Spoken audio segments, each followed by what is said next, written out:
সুপ্রিয় শিক্ষার্থীবৃন্দ, হাজির হলাম আরো একটি ক্লাস দিয়ে। বিগত ক্লাসের ধারাবাহিকতায় প্রথম অধ্যায়ের জীবজগৎ বিষয়টি নিয়ে আজকে আলোচনা থাকবে। আশা করি তোমরা সবাই ভালো আছো। তো শুরু করা যাক আজকের ক্লাস। শিক্ষার্থীবৃন্দ, আমরা গত যে ক্লাসটি বা আগের যে টপিকটি ছিল তা ছিল শ্রেণীবিন্যাস বিষয়ক। তো আমরা আসলে শ্রেণীবিন্যাস কাদের করছি? শ্রেণীবিন্যাস করছি জীবজগতের। তো এই জীবজগতের শ্রেণীবিন্যাস বিভিন্ন সময়ে বিভিন্নজন বিভিন্নভাবে করেছেন।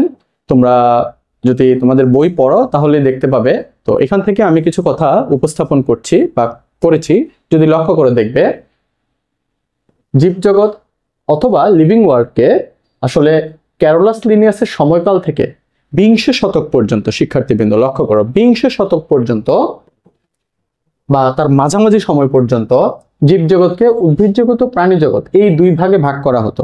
তোমরা যদি লক্ষ্য করো তাহলে বুঝতে পারবে মাত্র দুইটি ভাগে বিভক্ত করা হতো, উদ্ভিদ জগৎ এবং প্রাণী জগৎ।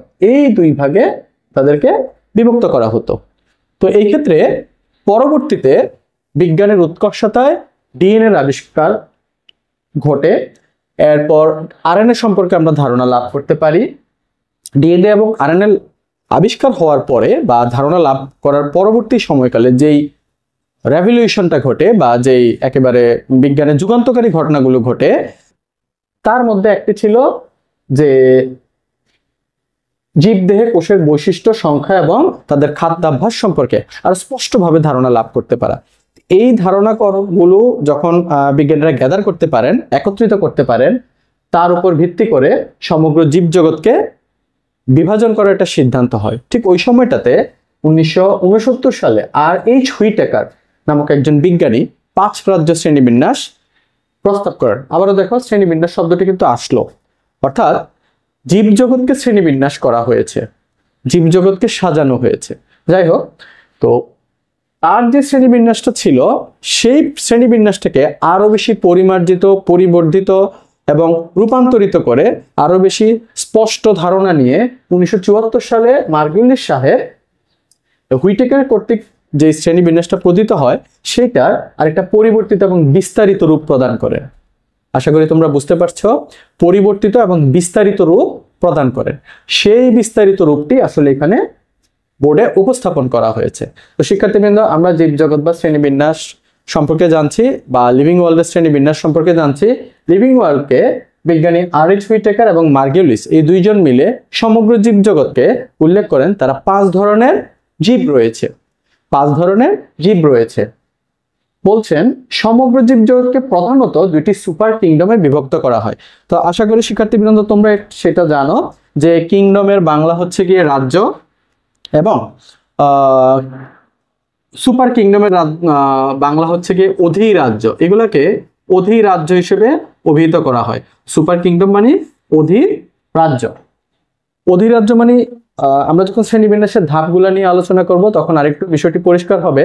শ্রেণীবিন্যাসের ধাপ যে কটি রয়েছে, প্রত্যেকটি ধাপের একটি করে উচ্চতর ধাপ রয়েছে, একটি করে নিম্নতর ধাপ রয়েছে।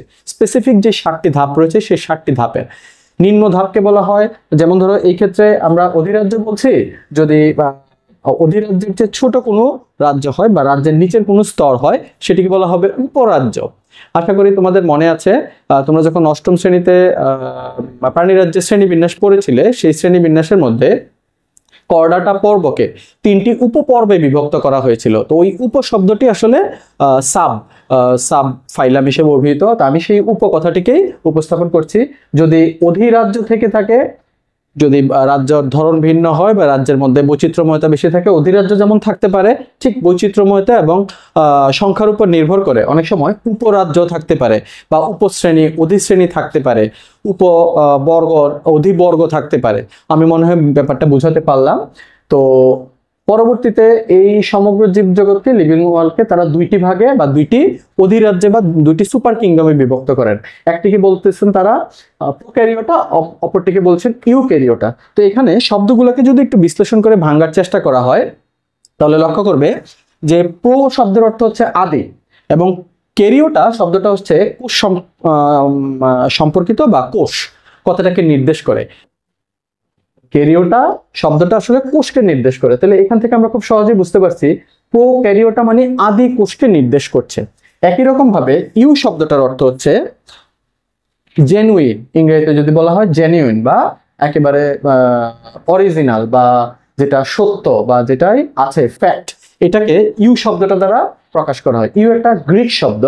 তো ঠিক একই রকম ভাবে ইউ যখন বলা হচ্ছে তার মানে হচ্ছে প্রকৃত এই অর্থটাকে মিন করে বা সত্য অর্থটাকে মিন করে, আর ক্যারিওটা মানে কোষকে মিন করছে। তো এখান থেকে আমরা যখন প্রোক্যারিওটা এবং ইউক্যারিওটা পড়ছি, এই দুইটা থেকে আমরা বুঝতে পারছি আসলে প্রোক্যারিওটা মানে আদি কোষকে নির্দেশ করছে এবং ইউক্যারিওটা মানে প্রকৃত কোষকে নির্দেশ করছে। তো এখানে সমগ্র জীবজগৎকে তারা দেখলেন যে সমগ্র জীবজগতে যত জীব রয়েছে মানে কেউ কেউ হচ্ছে গিয়ে তোমার আদি কোষী আর কেউ কেউ হচ্ছে গিয়ে প্রকৃত কোষী, অর্থাৎ অনেকেই আছে যারা প্রোক্যারিওটা অন্তর্ভুক্ত, অনেকেই আছে যারা ইউক্যারিওটার অন্তর্ভুক্ত। তো এই রাজ্যগুলো নিয়ে যখন তারা আরো বিচার বিশ্লেষণ করলেন তখন দেখতে পেলেন যে প্রোক্যারিওটার মধ্যে যেই রাজ্যটা পাওয়া যায় সেই রাজ্যগুলা বৈচিত্র্যময়তার দিক থেকে খুব বেশি না, একটা রাজ্যই তারা খুঁজে পেলেন। আমি মনে হয় বোঝাতে পারছি কিনা একটু লক্ষ্য করো। তারা যেই প্রোক্যারিওটা অধিরাজ্যটা বা যে রাজ্যটা পেলেন, বড় একটা বৃহৎ অধিরাজ্য পেলেন, সেটাকে নিয়ে যখন গবেষণা করলেন তারা বৈচিত্র্যময়তা কম পেলেন, এখানে মাত্র একটি রাজ্য তারা পেয়েছেন। অপরদিকে যখন ইউক্যারিওটা নিয়ে কাজ করতে গেলেন তারা দেখলেন যে প্রকৃতিতে বৈচিত্র্যময় ইউক্যারিওটিক জীব রয়েছে, বৈচিত্র্যময়তা অনেক বেশি ইউক্যারিওটিক জীবদের মধ্যে। তখন তারা ইউক্যারিওটিক জীবকে চারটি রাজ্যে বিভক্ত করেন। কিংডম মানে রাজ্য, চারটি রাজ্যে তারা এই অধিরাজ্যটিকে বিভক্ত করেন। তো এই ক্ষেত্রে প্রোক্যারিওটা অধিরাজ্যে বা সুপার কিংডমের যে কিংডমটি পেয়েছেন তারা, সেটি হচ্ছে গিয়ে মনেরা, এটিকে কিংডম 1 বলা হচ্ছে। কিংডম 2 প্রোটিস্টা, কিংডম 2 আবার চলে আসছে ইউক্যারিওটা অধিরাজ্যে বা সুপার কিংডমে। এই ক্ষেত্রে লক্ষ্য করো, কিংডম 2 হচ্ছে প্রোটিস্টা, কিংডম 3 হচ্ছে ফানজাই, কিংডম 4 হচ্ছে প্ল্যান্টি এবং কিংডম 5 হচ্ছে অ্যানিমেলিয়া। আমার মনে হয় তোমরা নামগুলো বুঝতে পেরেছো। তো এখান থেকে ইউক্যারিওটা অধিরাজ্যে যে 4টি রাজ্য রয়েছে তার মধ্যে একটি হচ্ছে প্রোটিস্টা, ফানজাই, প্ল্যান্টি এবং অ্যানিমেলিয়া। তবে যেই প্রোক্যারিওটা অধিরাজ্য রয়েছে সেই অধিরাজ্যে একটি মাত্র রাজ্য পাওয়া গিয়েছে। এই 4টি এবং এই একটি, এই 5টি মিলে আসলে আমরা যে 5 রাজ্য শ্রেণীবিন্যাসের কথা বলছি সেই 5 রাজ্য শ্রেণীবিন্যাসকে নির্দেশ করা হচ্ছে। এখানে আমরা 5 রাজ্য শ্রেণীবিন্যাসের কথা যেটা বলছিলাম, এইটা আসলে সেই 5 রাজ্য শ্রেণীবিন্যাস। রাজ্য 1, রাজ্য 2, 3, 4 এবং 5, এই 5 রাজ্য শ্রেণীবিন্যাস। এবার একটু জেনে নেওয়া যাক কোন রাজ্যে আসলে কোন ধরনের জীব পড়েছে খুব সংক্ষিপ্ত আকারে। আসলে এরা হচ্ছে সবাই আদিকোষী, তবে প্রোটিস্টা যারা রয়েছে তারা প্রকৃত কোষী। এখানে যারা আছে সকলেই প্রকৃত কোষী, আসলে আলাদা করে প্রকৃত কোষী লেখার প্রয়োজন বোধ করছি না। এখানে যে প্রকৃত কোষী প্রাণীগুলো রয়েছে বা জীবগুলো রয়েছে সেই জীবগুলোকে বলা হচ্ছে এককোষী। যেই ফানজাই রাজ্যে রয়েছে সেই ফানজাই রাজ্যে হচ্ছে সকলে হচ্ছে ছত্রাককুল। প্লান্টি রাজ্যে রয়েছে উদ্ভিদ রাজিগুলো, সকল উদ্ভিদ রাজি। এবং অ্যানিমেলিয়া রাজ্যের যে সদস্যরা তারা হচ্ছে প্রাণী সমগ্র।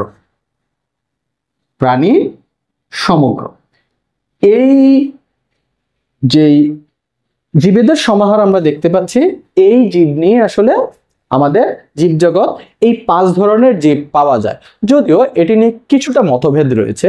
তোমার পরবর্তীতে 2006 সালের দিকে অক্সফোর্ড বিশ্ববিদ্যালয়ের একজন শিক্ষক, ওনার নাম টমাস ক্যাবলিয়ার স্মিথ, উনি আসলে এটাকে আবার একটু রিমডিফাই করেন, একটু নতুনভাবে পুনর্বিন্যস্ত করেন। উনি এইখানে কিছু পরিবর্তন আনেন। তো শিক্ষার্থীবৃন্দ, আমরা আশা করি যে 5 রাজ্য যে শ্রেণীবিন্যাস অথবা সমগ্র জীবজগৎ কিংবা লিভিং ওয়ার্ল্ড আসলে কয় ধরনের জীব পাওয়া যায় সেটা সম্পর্কে জানতে পারলাম। এবার চলো আমরা যাচ্ছি এই জীবগুলোর কার কি বৈশিষ্ট্য সেটা সম্পর্কে জেনে নেই। তো শিক্ষার্থীবৃন্দ, আমরা জীবজগতের বিভিন্ন রাজ্যের বৈশিষ্ট্যগুলো এখন জেনে নিব। এতক্ষণ জানলাম জীবজগতের শ্রেণীবিন্যাস সম্পর্কে, যে সমগ্র জীবজগৎকে 5টি রাজ্যে বিভক্ত করা সম্ভব। এবার আমরা প্রতিটি রাজ্যের ধীরে ধীরে বৈশিষ্ট্যগুলো জেনে নেব। তো আজকের এই ক্লাসটিতে আমরা মূলত প্রোক্যারিওটিক রাজ্যর বৈশিষ্ট্যের মধ্যে সীমাবদ্ধ রাখবো, কারণ ক্লাসের যে লেন্থ একটু বড় হয়ে যাচ্ছে। তো সেই হিসেবে শুধু আজকের ক্লাসটির মধ্যে তোমাদেরকে প্রোক্যারিওটিক রাজ্যের যে মনেরা রাজ্য রয়েছে, প্রোক্যারিওটিক অধিরাজ্যের, দুঃখিত, মনেরা রাজ্যের বৈশিষ্ট্যগুলো নিয়ে আলোচনা করা হবে। অপরদিকে পরবর্তী যে ক্লাসটি আসবে সেই ক্লাসটিতে আমরা সমগ্র ইউক্যারিওটিক অধিরাজ্যের শ্রেণীবিন্যাস বা তার যে বৈশিষ্ট্যগুলো রয়েছে সেগুলো উপস্থাপন করব। তো চলো, জীবজগতের বিভিন্ন রাজ্যের বৈশিষ্ট্য সম্পর্কে জানতে গেলে প্রথমে যে রাজ্যটি আসতেছে তা হচ্ছে মনেরা। তো আমরা ইতিমধ্যেই জেনে আসলাম যে মনেরা হচ্ছে মূলত সুপার কিংডম 1 প্রোক্যারিওটা অধিরাজ্যের একটি রাজ্য। তো প্রোক্যারিওটা অধিরাজ্যকে বলা হচ্ছে আদিকোষী জীবেদের রাজ্য। আমরা এইমাত্র জেনে আসলাম প্রোক্যারিওটিক যাদেরকে, তাদেরকে বলা হচ্ছে আদিকোষী। আদিকোষী। তো আদিকোষী বলতে আসলে কি বোঝানো হচ্ছে, এই কথাটা খুব জরুরি। তো আদি কোষ বললে সেই সমস্ত কোষগুলোকে বোঝায় যাদের কোষের সুগঠিত নিউক্লিয়াস থাকে না। সুগঠিত নিউক্লিয়াস থাকে না। তো সুগঠিত নিউক্লিয়াস হচ্ছে আসলে কাকে বোঝায়? মনে করো এই হচ্ছে কি একটি নিউক্লিয়াস। নিউক্লিয়াসে সাধারণত কি থাকে? নিউক্লিয়ার পর্দা থাকে, নিউক্লিওলাস থাকে এবং তার সাথে ক্রোমাটিন সূত্রক বা ক্রোমাটিন রেটিকুলাম অবস্থান করে। এখন এটা হচ্ছে এই যে নিউক্লিয়াস, এটাকে বলা হচ্ছে প্রকৃত নিউক্লিয়াস। এই নিউক্লিয়াসটা হচ্ছে প্রকৃত নিউক্লিয়াস। কিন্তু তুমি যদি আদি কোষের নিউক্লিয়াস দেখতে যাও তাহলে সেই নিউক্লিয়াসে এই রকমের তুমি কোনো পর্দা পাবে না। সর্বপ্রথমে কোনো পর্দা তুমি এক্ষেত্রে পাবে না এবং কোনো নিউক্লিয়াস সেখানে থাকবে না। বোঝা গেল? তো এই যে নিউক্লিয়াসটা, তার মধ্যে নিউক্লিয়ার যে রেটিকুলাম বা ক্রোমাটিন সূত্রকগুলা ছড়ানো ছিটানো অবস্থায় সাইটোপ্লাজমের মধ্যে অবস্থান করে। তো যেই কোষের মধ্যে এই ধরনের ক্রোমোজোম থাকে, যেটাকে আমরা কি বলে অপ্রকৃত নিউক্লিয়াস বলছি, অপ্রকৃত নিউক্লিয়াস বলছি বা আদি কোষ বলছি, সেই আদি কোষের মধ্যে এই অপ্রকৃত ধরনের নিউক্লিয়াস অবস্থান করে থাকে। আশা করি বোঝাতে পারলাম। তো এই যে অধিরাজ্য রয়েছে তাদের প্রথম বৈশিষ্ট্য হচ্ছে তারা হবে আণুবীক্ষণিক জীব। তাদেরকে খালি চোখে দেখতে পাওয়া যাবে না, তারা একেবারেই আণুবীক্ষণিক হবে। অণুবীক্ষণ যন্ত্রের সহায়তা ছাড়া খালি চোখে আমরা ওদের দেখতে পারবো না। অপরদিকে তারা আদিকোষী। ইতোমধ্যেই তোমাদেরকে আদিকোষ বলতে কি বোঝায় সেটা উপস্থাপন করলাম। এবং এরা এক কোষ বিশিষ্ট। 3টা তথ্য থাকবে। আমি যদি প্রোক্যারিওটাকে নিতে যাই, তারা আণুবীক্ষণিক জীব হবে, আদিকোষী হবে, এক কোষ বিশিষ্ট হবে। আণুবীক্ষণিক মানে অণুবীক্ষণ যন্ত্রে দেখতে হবে, আদিকোষ মানে সুগঠিত নিউক্লিয়াস নিয়ে, এক কোষ মানে তাদের একটি কোষের ভিতরে সমগ্র জীবন কার্যক্রম সম্পাদিত হয়ে থাকে এবং এরা আদিকোষী। তো এই যে অধিরাজ্য বা সুপার কিংডম রয়েছে, এই সুপার কিংডমের যে কিংডম রয়েছে সেই কিংডম একটি কিংডম। আমরা এইমাত্র জেনে আসলাম ক্লাসিফিকেশনের মধ্যে 5 রাজ্য শ্রেণী বিন্যাসের মধ্যে এই একটি কিংডমের নাম হচ্ছে মনেরা। এই কিংডমটির নাম মনেরা। এই মনেরা রাজ্যের বৈশিষ্ট্য এবার আলোকপাত করছি, একটু দেখে নাও। এরা এককোষী। এই কথাটার মানে ইতোমধ্যে তোমরা বোঝো। ফিলামেন্টাস, এই কথাটা হয়তোবা তোমাদের কাছে অপরিষ্কার লাগতে পারে। ফিলামেন্ট থেকে আসছে ফিলামেন্টাস। ফিলামেন্ট বলতে আসলে কোনো সূত্র জাতীয় উপাদানকে বোঝায় ফিলামেন্ট। তো এখানে ফিলামেন্টাস বলতে বোঝানো হয়েছে যদি মানে এই ক্ষেত্রে মনেরা রাজ্যের যে জীবগুলো রয়েছে তারা কখনো কখনো কি করে, এরকম একটি সুতার সাথে আরেকটি সুতার মতো অর্গান বা আরেকটি সুতার মতো জীব একত্রিত হয়ে তারা পরস্পর অবস্থান করে। তো এইভাবে অবস্থানের কারণে তাদের যে একটি শেপ বা আকৃতি গঠিত হয় তাকে বলা হচ্ছে ফিলামেন্টাস। এই হচ্ছে কি ফিলামেন্টাস, মানে তাদের গঠনটা এরকম সূত্রাকৃতির অনেকগুলো স্ট্রাকচার একত্রিত হয়ে গঠিত হয়ে থাকে। অপরদিকে 3 নম্বর যে লাইনটি বলা হচ্ছে বা শব্দটি বলা হচ্ছে সে হচ্ছে কলোনিয়াল। তো কলোনি শব্দটা আসছে কলোনি শব্দটা থেকে তৈরি হয় কলোনিয়াল। এখন কলোনি শব্দের অর্থকে একটু লক্ষ্য করো। কলোনি শব্দের অর্থ হচ্ছে উপনিবেশ। উপনিবেশ বললে বোঝায় মানে যেখানে একই ধরনের কোনো কিছু একত্রিতভাবে সমাহার ঘটে বা অবস্থান করে, তখন তাদেরকে বলা হচ্ছে কলোনি। তো এই ক্ষেত্রে এই মনেরা রাজ্যের জীবেদের ক্ষেত্রে দেখা যায়, ধরো কোনো একটা ছোট শৈবাল জাতীয় জীব অথবা নীলাভ সবুজ জাতীয় জীব, তারা কি করে এরকম ছোট ছোট অনেকগুলো মনেরা অর্গানিজম বা মনেরার জীব একত্রিত হয়ে এরকম একটা গঠন তৈরি করে। তো তাদেরকে দেখলে মনে হবে গুচ্ছাকৃতির কোনো উপাদান। এরকম প্রত্যেকটা এক একটা মনেরা জীব, এখানে এটা একটা মনেরা জীব, এটা একটা মনেরা জীব, এটা একটা মনেরা জীব, প্রত্যেকটা জীব একটা মনেরা জীব। তো একত্রিত ভাবে তারা যখন অবস্থান করে তখন তাদেরকে বলা হয় কলোনিয়াল স্টেট বা কলোনিয়াল অবস্থা। তো কলোনি বলতে, এবং এটা মনেরা রাজ্যের জীবেদের একটা কলোনি, এই হচ্ছে গিয়ে কলোনিয়াল। তারপরে 2 নম্বরে দেখো, কোষে ক্রোমাটিন বস্তু থাকে। আমরা একটু আগে আলোচনা করছিলাম আদিকোষ বোঝাতে গিয়ে কোষে কিন্তু ক্রোমাটিন বস্তু থাকবে। এখন ক্রোমাটিন বস্তু কোন বিষয়গুলোকে বলে? একটা কোষ যখন গঠিত হয় তার মধ্যে বিভিন্ন রকমের উপাদান থাকে, যার মধ্যে আমরা পড়ে আসছি নিউক্লিয়াস হচ্ছে সবচেয়ে স্থায়ী, দুঃখিত, ক্রোমোজোম হচ্ছে সবচেয়ে স্থায়ী উপাদান। এই ক্রোমোজোমের মধ্যে একটা জীবের যত রকমের বৈশিষ্ট্য তা অবস্থান করে লিপিবদ্ধ কৃত অবস্থায়। তো এটাকে বলা হচ্ছে গিয়ে তোমার ক্রোমাটিন বস্তু। তো তুমি এগুলাকে ক্রোমোজোম বলতে পারো, ক্রোমাটিন সূত্রক বলতে পারো, নিউক্লিয়ার রেটিকুলাম বলতে পারো। এই উপাদানগুলোকে ক্রোমাটিন বস্তু বলা হচ্ছে। তবে এখানে নিউক্লিওলাস এবং নিউক্লিয়ার পর্দা অনুপস্থিত থাকে।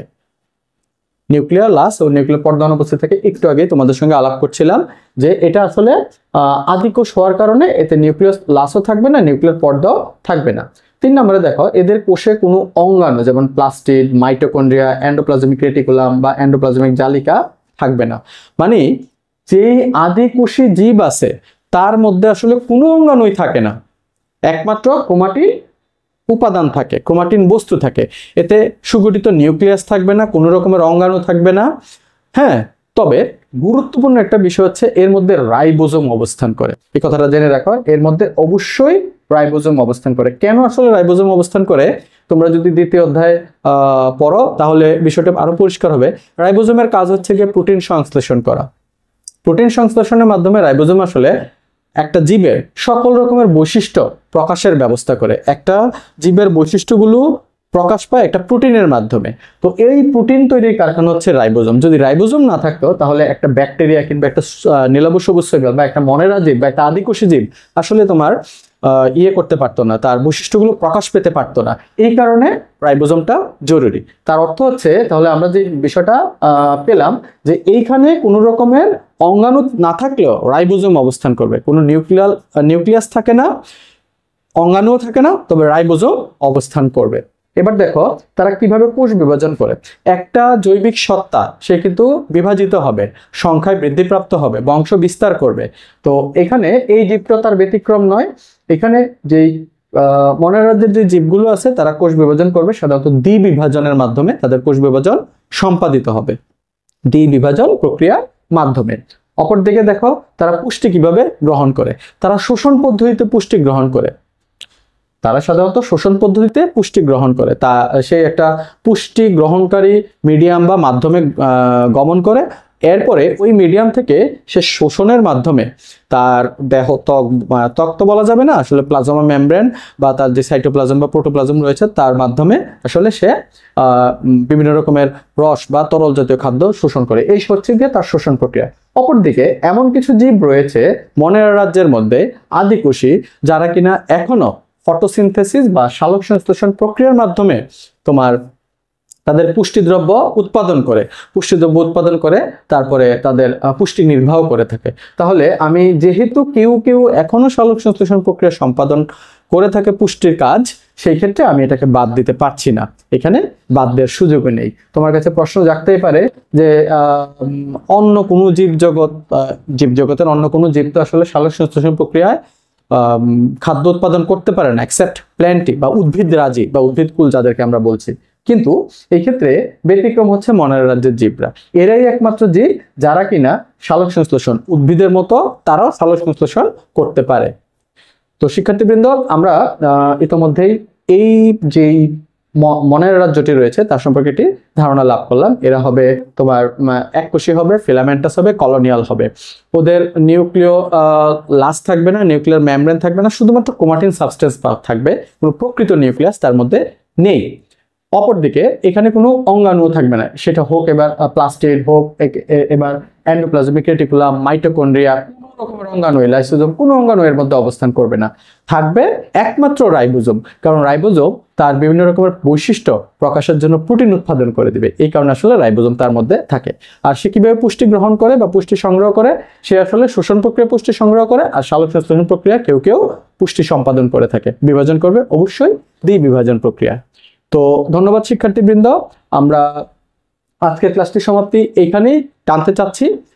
আগামী যে ক্লাসটি সম্পাদন হবে বা নেওয়া হবে সেটি তোমাদের যে রয়েছে কি বলে, এই যে ইউক্যারিওটিক যেই সুপার কিংডমটি রয়েছে, এই ইউক্যারিওটিক সুপার কিংডমের যে 4টি রাজ্য রয়েছে, প্রোটিস্টা, ফানজাই, প্লান্টি, অ্যানিমেলিয়া, এই রাজ্য 4টির উপরে বা ইউক্যারিওটা অধিরাজ্যের সামগ্রিক বিষয়গুলো উপস্থাপনাকারে একটি ক্লাসে প্রদান করা হবে। তো শিক্ষার্থীবৃন্দ, তোমরা সবাই ভালো থাকবে, সুস্থ থাকবে, এবং যদি কেউ সাবস্ক্রাইব না করে থাকো, আশা থাকবে এই 360 ডিগ্রি এডুকেয়ার আমাদের এই চ্যানেলটিকে সাবস্ক্রাইব করে রাখবে নিত্য নতুন ক্লাস পাওয়ার জন্য। ধন্যবাদ, সবাই ভালো থাকো।